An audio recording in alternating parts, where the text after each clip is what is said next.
What's up, guys? We're back with a full slate of MLB action here on Saturday, August 9th. We're going to give out plays on every MLB game on the slate. I'll give you my favorite underdog pick of the day and my massive lock, my pick that regardless of price I think has the highest chance of cashing today. Slam that like button and subscribe to the channel if you want to keep seeing these videos every single day, and let us know what you're thinking in the comments. I personally answer every comment every single day. Check the pinned comment throughout the day to see our favorite picks, and it pays to check back a couple of times per day to see if there are any changes with injury news coming out and starters being confirmed. Yesterday, guys, we got off to a pretty good start there. We had the Astros at minus 120. That was a nice 5-3 win in 10 innings. Hunter Brown was good, but not insane over his 5 1/3, and Schlittler was actually pretty good for the Yankees, but their bullpen continues to cost them games. So we'll take the win there. We did break out on the Athletics at minus 105, a tough 3-2 loss. JT Ginn had a bit of an off night, but the real shocker was Sagano allowing only a single earned run over his 7 innings of work, and the Athletics mustering only 2 runs in the entire game. So that was rough. Definitely, but we bounced back with the Marlins at minus 115. Good thing we ran it back on Miami because they won 5-1 behind a great 8-inning start there from Cabrera, and we were not surprised to see Bryce Elder have a hard time in that matchup. We cashed the Brewers at minus 125, a clutch 4-2 win behind a great start there from Woodruff and a lights-out bullpen performance. Senga wasn't great and didn't have the best control in that loss, and even though the Mets bullpen was good, it didn't end up mattering. So off to a great start there, but we brick both our lock of the day and our dog of the day, guys. We had the Rangers at plus 110 as a dog of the day. Tough to watch that one. The Rangers have 8 hits, only get 1 run versus a Phillies team that had 9 runs on 11 hits and even committed an error. Merrill Kelly wasn't on point for that game, and the Phillies bullpen managed to hold up really, really well. We also bricked the Cubs at minus 150.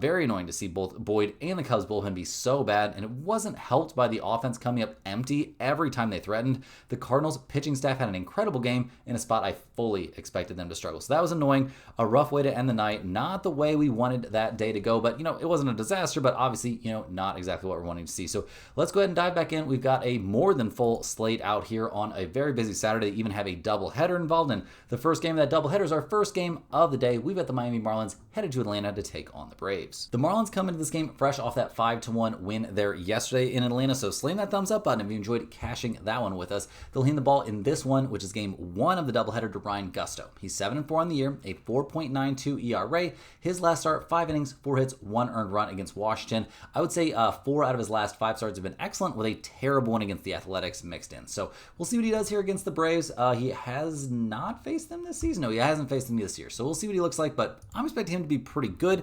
The Marlins bullpen definitely showing signs of, getting better down the stretch of the year, but it's still not great.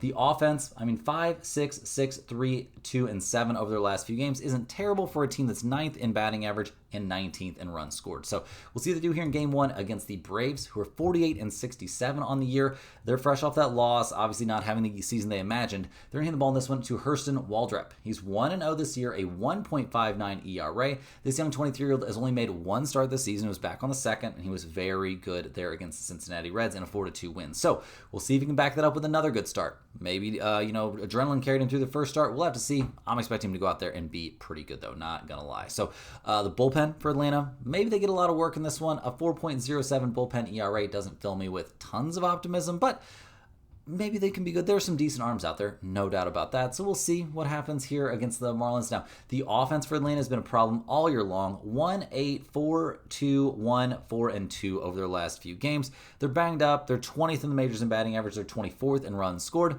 Not expecting them to put up a ton of runs. So looking at the numbers, one of them sticks out a little bit to me. We got the Marlins at minus 118, the Braves at plus 100, a total of 9 in this game. Miami's 28-27 on the road, 28-25-2 to the over on the road. Atlanta's 27-29 at home, 30-22-4 to the under at home.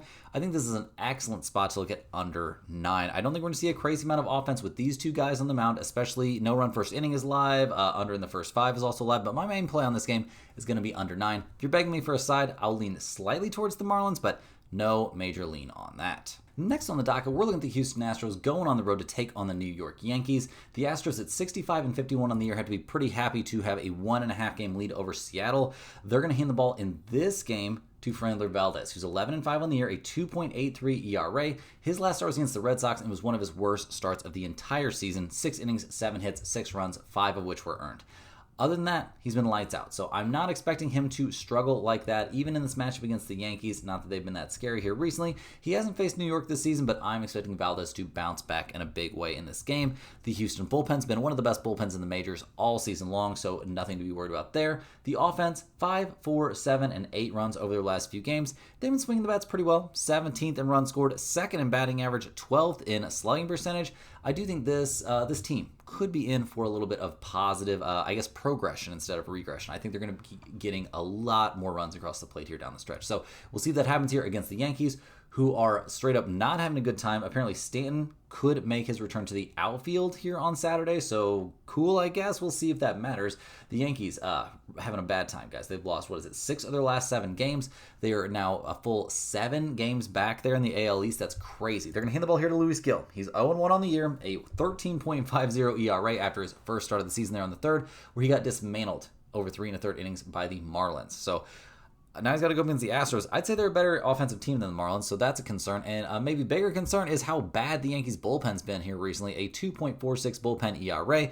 They let him down yesterday. Maybe they'll let him down again in this one. We'll see. The offense, 3-3-0-5, 3-0 over their last few games. This team is not hitting the ball well. Healthy or not healthy, the Yankees offense is not looking that scary. So looking at the numbers for this game, the Astros are -125. The Yankees are +105. A total of 8 in this game. Houston's 29-27 on the road, so a pretty good road team. 26-25 and 5 to the under on the road. The Yankees are 34-22 at home. 31-23 and 2 to the under at home. Significant trends towards the under here, I guess, but I'm not in love with the total. I do definitely like the Astros here at -125. I see this as a big bounce back spot for Framber Valdez.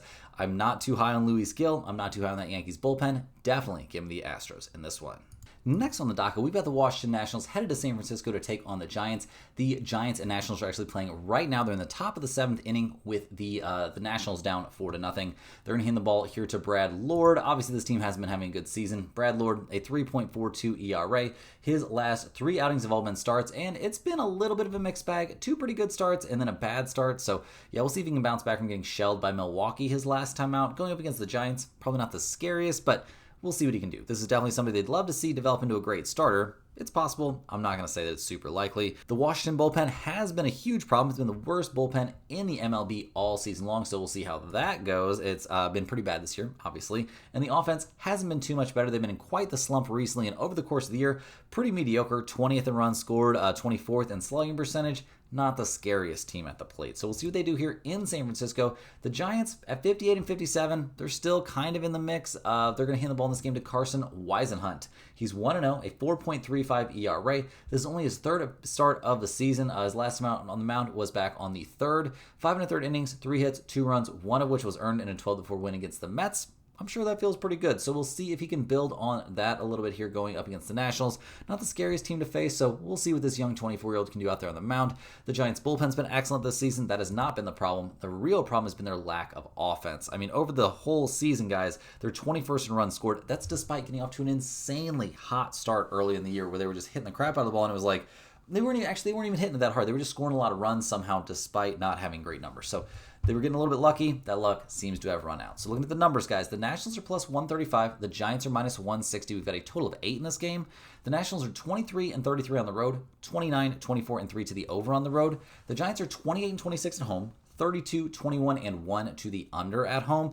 I'm not interested in the total in this game, but I'm definitely interested in the Giants in this one. -160 is definitely too rich of a price. It's not going in the pinned comment. I don't love backing teams that aren't actually very good at that kind of price, but I do think the Giants probably win this game the vast majority of the time. Hey guys, hopping here with a quick shout out to the sponsor of today and every day's video, and that is stumpthespread.com. Click the link in the description, go over there and see the top confidence picks from our entire team of experienced cappers. Right now, our premium members, they're getting daily MLB, UFC, and NFL preseason picks. I know there's a massive UFC card coming up. I don't really follow UFC. We've got a monster over there with many more years of UFC experience that covers every single fight, so definitely check that out. There's a lot, more than the normal amount of UFC picks posted right now for that card. Must be a big one or just a really, really valuable one. So definitely get in on that. The daily MLB picks you definitely want to check out. And preseason NFL picks are 2-0. Premium preseason NFL picks 2-0 to start the year. So definitely want to check that out. And, regular season NFL and college football are right around the corner. Major League Baseball has been our most profitable sport the last several years in a row. A great 2025 season. at time of recording. So far this year, it's been very, very good. At stumpthespread.com, you'll also be able to see exclusive free picks that are only posted there, our free-to-use bet size calculator, and that's where you'll find those premium top confidence picks I was just talking about. They usually will not necessarily match what you see here in the video. Sometimes they will. A decent amount of the time that can happen just because of dumb luck, but I'm not the premium MLB capper for Stump the Spread. We've got a monster with many more years of experience than I have covering MLB. He uses some very sophisticated tools and algorithms to make his predictions. He takes a crazy amount of data points into consideration, and he's coming off a not amazing day there on the 8th. He's had some hot days in August for sure. On the 8th, he cashed the Brewers as a one-unit play, so a solid win there. The Rangers also, we had that one in common. The Rangers just didn't show up in that game. Very annoying stuff. He had the Patriots at -6.5. That was another preseason win there. That was only a quarter of a unit, taking it a little bit easing into the preseason. I get that for sure. Had the no-run first inning there in the Royals-Minnesota game. That was a tough loss, but crushed it there with the Astros as a one-unit play as well. So 3-2 on the day overall, but when the units are taken into account, not the best day necessarily, but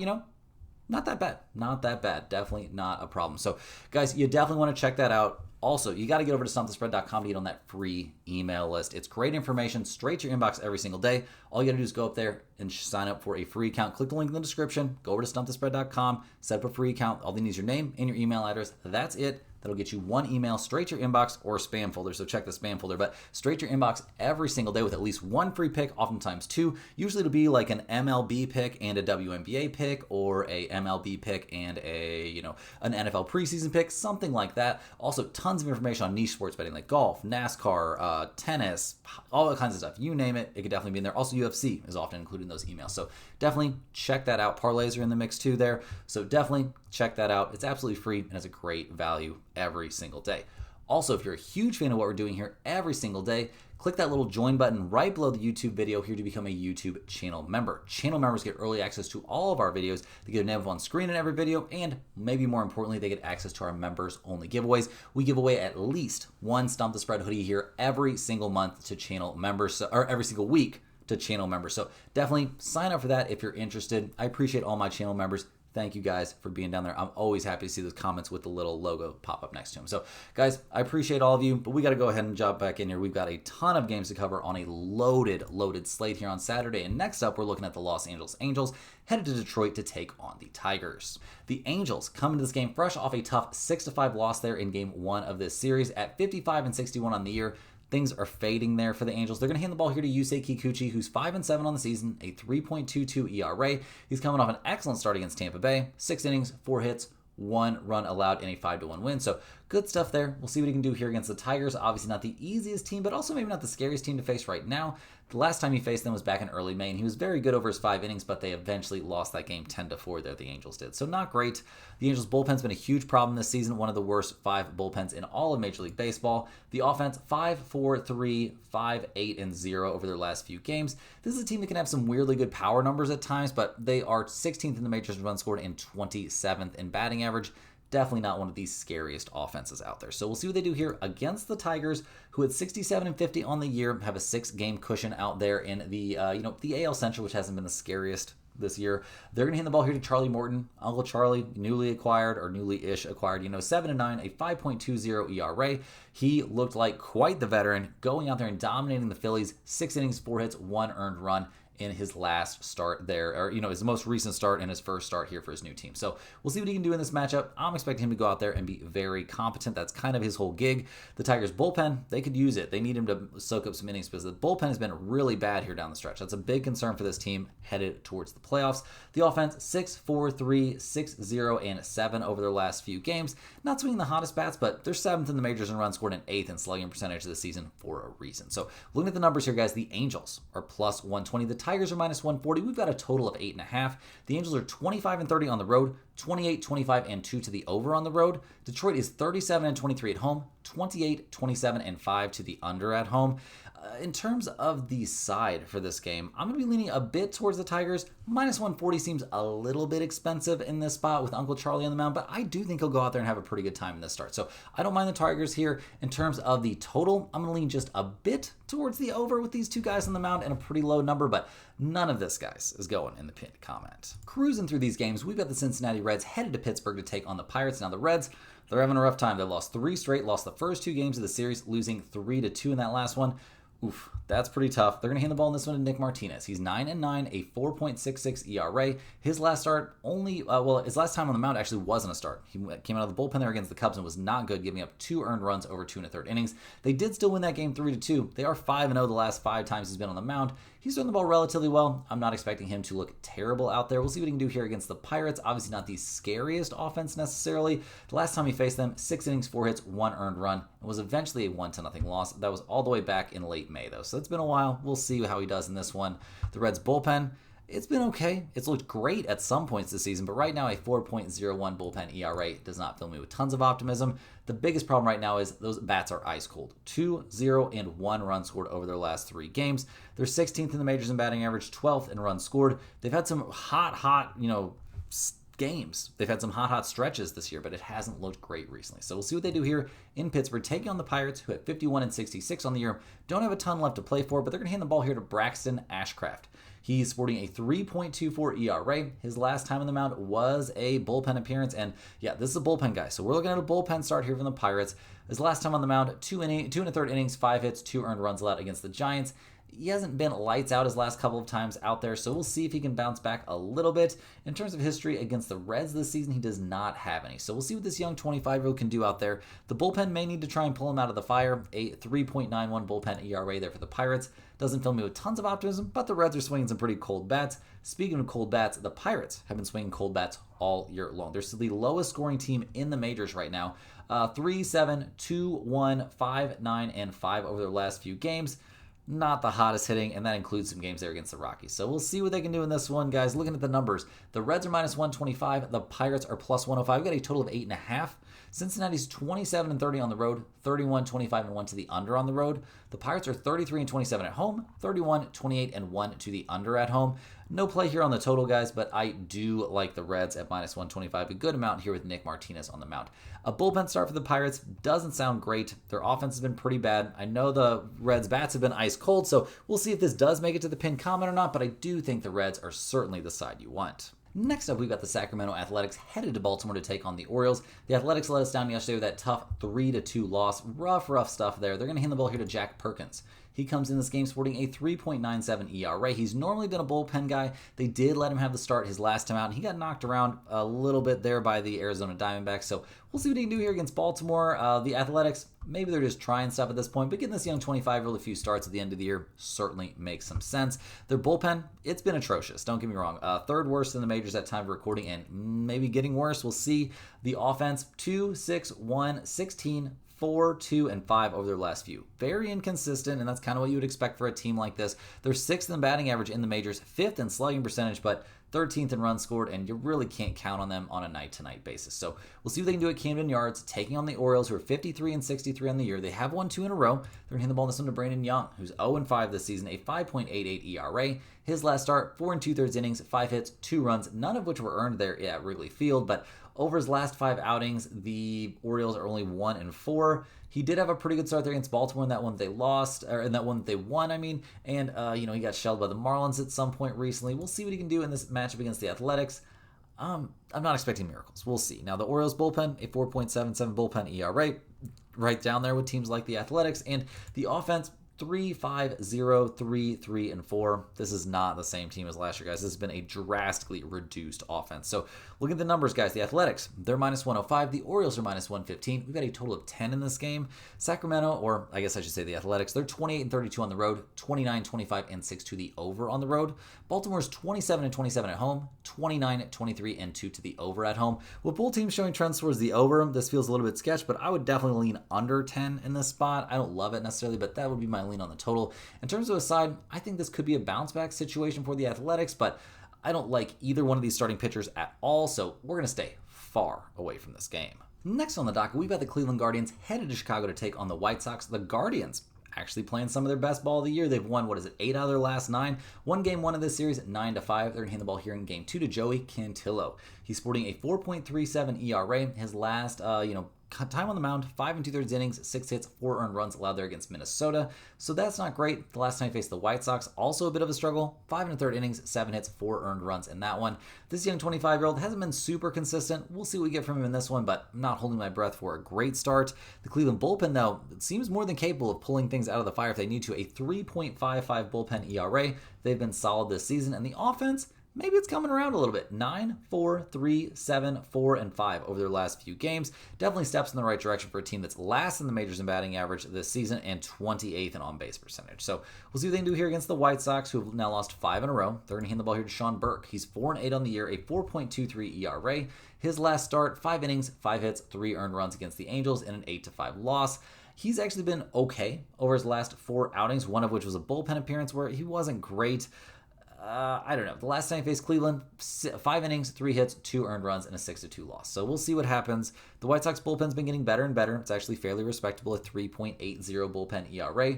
The offense, 5, 3, 6, 3, and 5.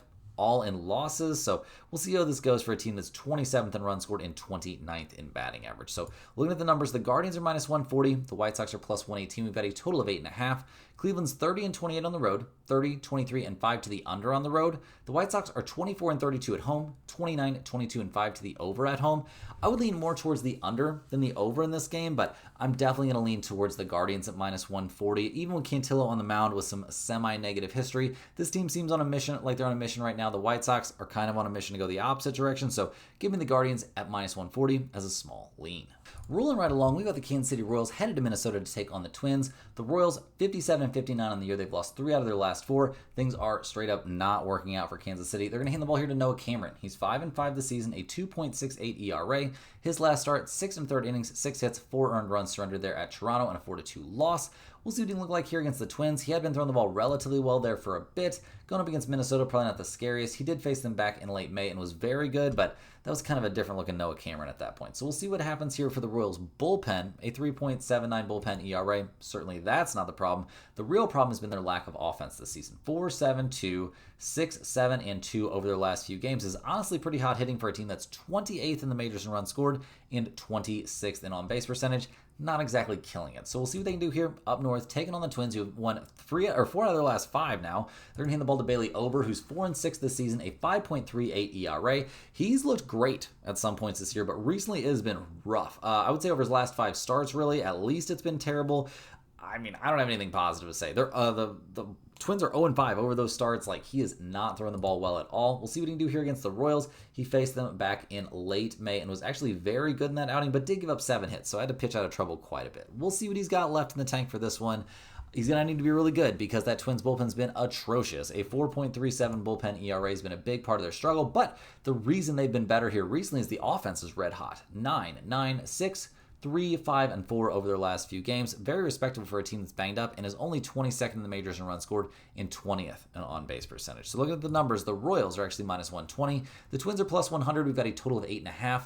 The Royals 29-30 on the road, 30, 28, and 1 to the under on the road. The Twins are 30-24 at home, 27, 25, and 2 to the under at home. You could maybe talk me into under 8.5 in this game. I don't think that's a bad deal at all, but I also do like the Twins here at home at plus 100 a little bit. Maybe Bailey Ober can snap out of this thing. We'll see. The Royals could be a good team to do that against. So we'll see. It's definitely possible, but I could also see Noah Cameron going out and having a good night. So I think the under is probably my favorite play on this game. Next on the docket, we've got the New York Mets going on the road to take on the Milwaukee Brewers. The Mets come into this game 63-53 on the year. They've lost their last 5 in a row now. They're going to hand the ball in this game to someone, but we unfortunately don't have a confirmed starter. Being 3.5 games back there of the Phillies in the NL East, they need to be figuring something out. We'll see. I am a little bit worried right now about the Mets. I'm sure their fans are too. The bullpen hasn't necessarily been the problem, but it also hasn't been lights out down the stretch. And the offense, 2-1-2-6. 4, 12, 3, and 0 over their last few games. This is terrible. I mean, sure, they're coming out in support of their hitting coaches. Great. Well, your hitters suck, so I don't know what to tell you guys. It's been pretty rough. We'll see what they do here against the Brewers, who have been playing great. They're up to 7 straight wins, a 5-game lead there in the NL Central. Crazy work there. They also slam that thumbs up button if you cashed the Brewers there with us yesterday. They're going to hand the ball to Tobias Myers, who's 1-1 this year, a 4.30 ERA. He's fresh off of a bullpen appearance there against the Marlins. A couple very solid bullpen outings. Nice to see him bounce back after a terrible start there against the Twins back on May 17th. They're working him back into shape here, coming off the IL, missing lots of time. But Tobias Myers, we'll see what we get from him in this one. I'm expecting him to be fine. The bullpen for the Brewers has been getting better. It's still not elite. The offense is making it work, although coming off a 2-run game, that's not great. But 3, 5, 7, 3, 14, 8, and 16 over this winning streak. This team can hit the ball. They're 6th in runs scored and 3rd in batting average. So looking at the numbers, the Mets are minus 118. The Brewers are plus 100. We've got a total of 9. The Mets, they're 25 and 31 on the road, 30, 23, and 3 to the under on the road. Milwaukee is 36 and 20 at home, 31, 24, and 1 to the under at home. We don't have a confirmed starter yet for the Mets. You could talk me into under 9 if it's a good starter. We'll see, though. I also definitely like the Brewers here at plus 100. But once again, guys, we have to kind of wait and see on this one until we know who's starting the game. Next up, we've got Game 2 between the Miami Marlins and the Atlanta Braves. We have confirmed starters, or at least semi-confirmed starters for this game, so we'll see. Obviously, what happens in Game 1 matters a lot in this game, too, but we'll see what happens. It looks like the Marlins are actually going to hand the ball in this game to Sandy Alcantara. He's 6 and 10 on the year, a 6.44 ERA.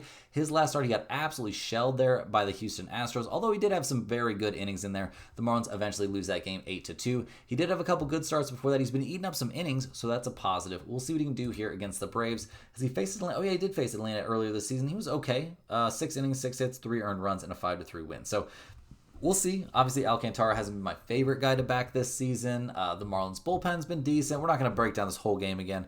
I do expect Alcantara to be pretty decent out there. So we'll see what he can do. This is Game 2 of the doubleheader. In Game 2, it's reported that the Braves are going to hand the ball in this one to Eric Fetty, who's 3 and 12 on the year, a 5.32 ERA. Since being acquired there from the Cardinals, he's had 2 starts, both of which were losses there for the Braves, a 3-1 loss against Milwaukee and a 9-6 loss against the Royals.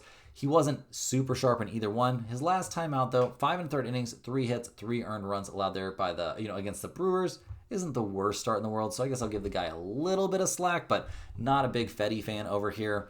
We'll see what happens in this game. Looking at the numbers, the Marlins are minus 117. The Braves are minus 109. A total of 8.5 there in Game 2. The Marlins, slightly over 500 on the road. A slight over team on the road. Atlanta, a slightly under 500 at home, and a kind of big under team at home.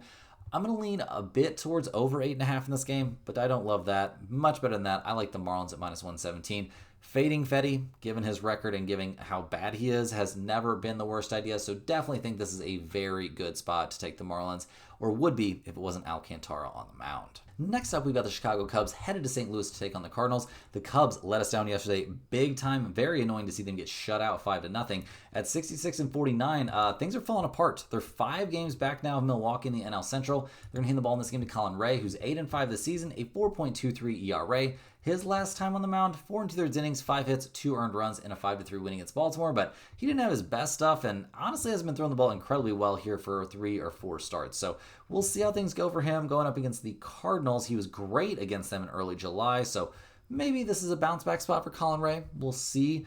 The Cubs bullpen has been great this season, but recently terribly. 3.92 bullpen ERA, definitely not getting the job done. The offense, 0-6, 1-2-3, or 1-2-5, 3 and 1.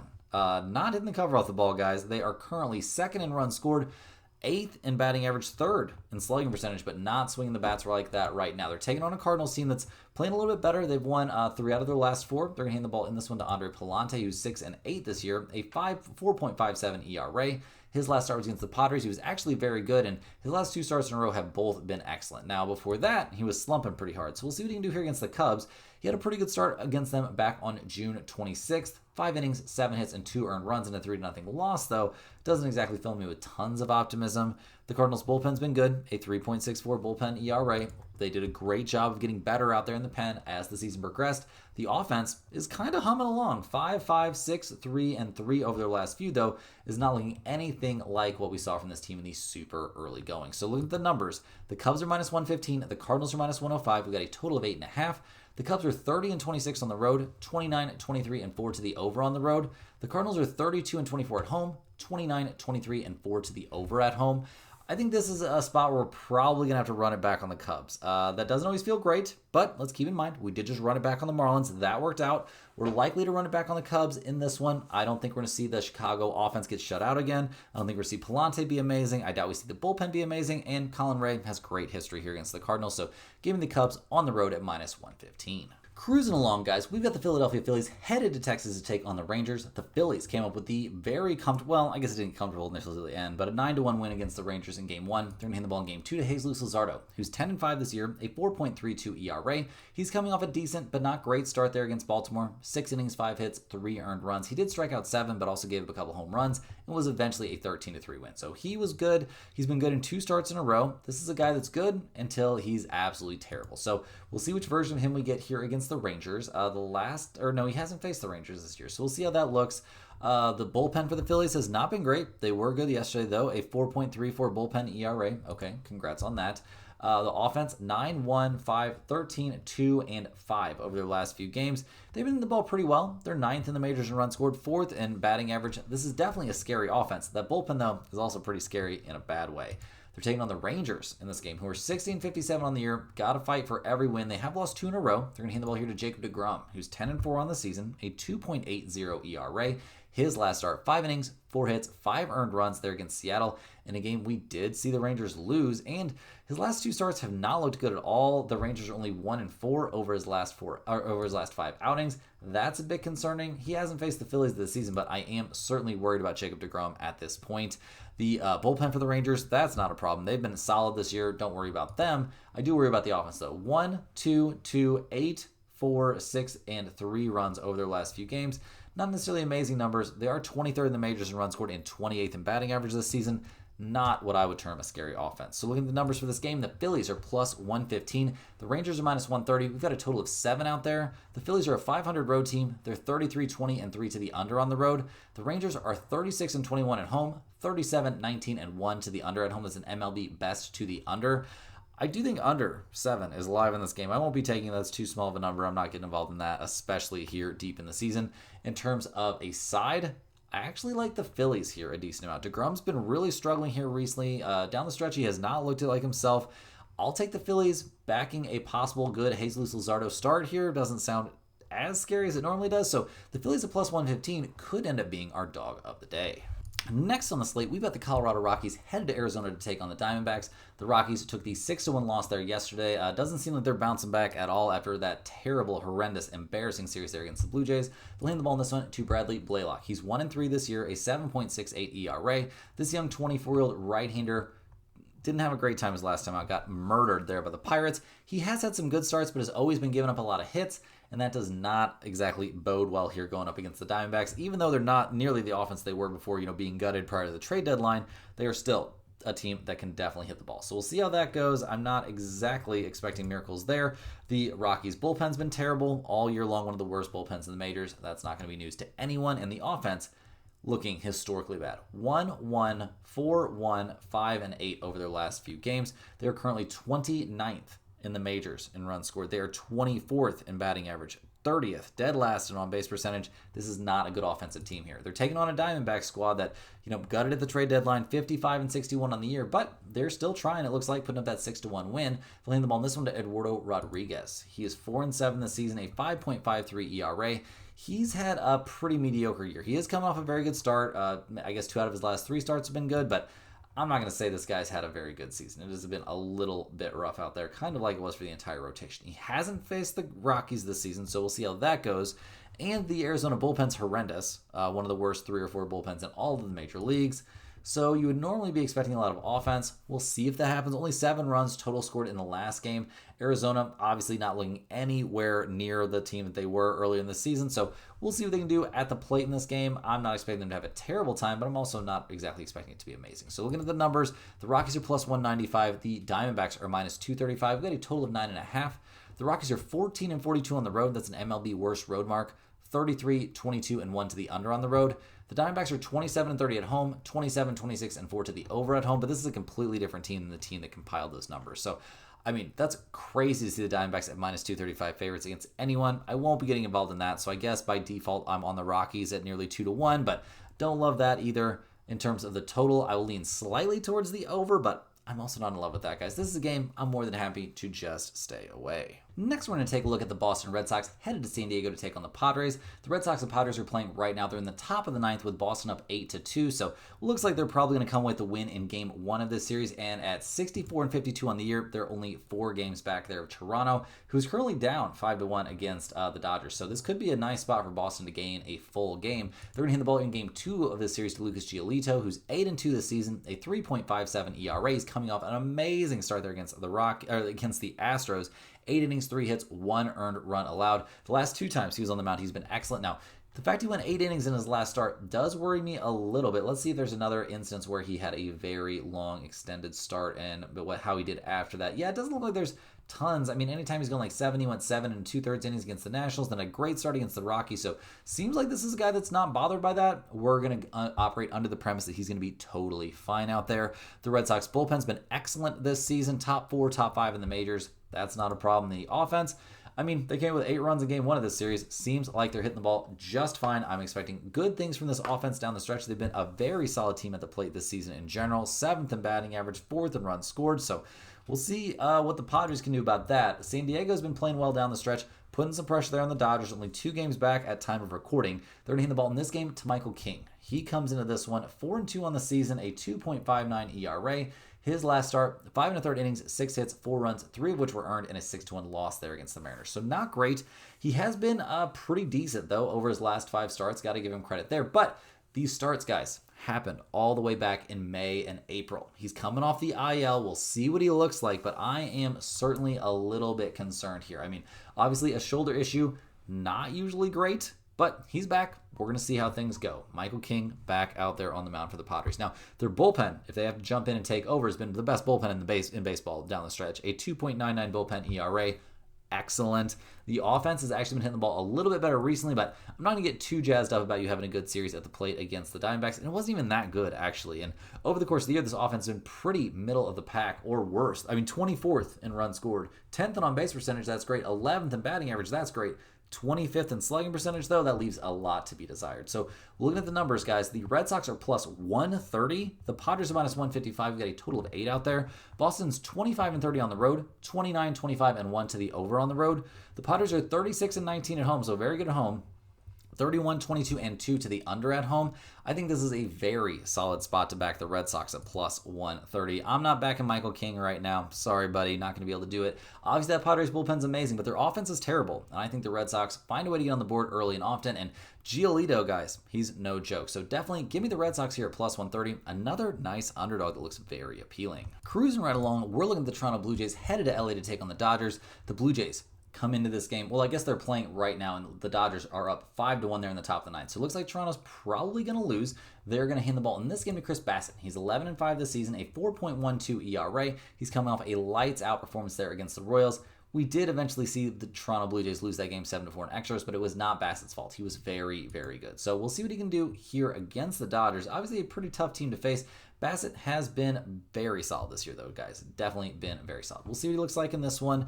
The Blue Jays bullpen hasn't been excellent down the stretch necessarily, but has been excellent at some points this year. The offense has been what's really carried them. They just had an insane series there against the Rockies, so congrats on that. They're 5th in runs scored, 1st in batting average, 1st in on-base percentage. This team is no joke at the plate. So we'll see what they can do here, taking on the Dodgers, who are 66-49 on the season. They've been playing relatively well. They just lose 2 out of 3 against the Cardinals, and they have had their their issues. They're a team that still hasn't been at full strength.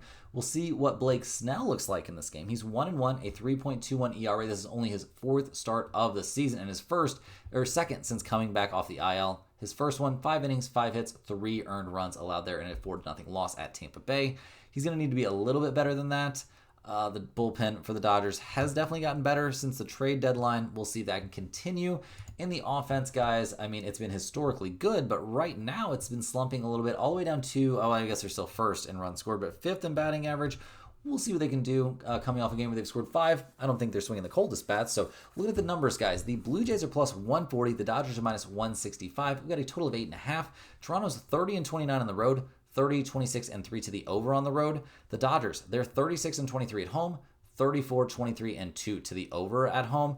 I think this is an excellent spot to take over 8.5. I think you'll see plenty of offense in this game. I don't really doubt that. I also think this is a pretty decent spot to be on Toronto at plus 140. I don't really trust Blake Snell at this point.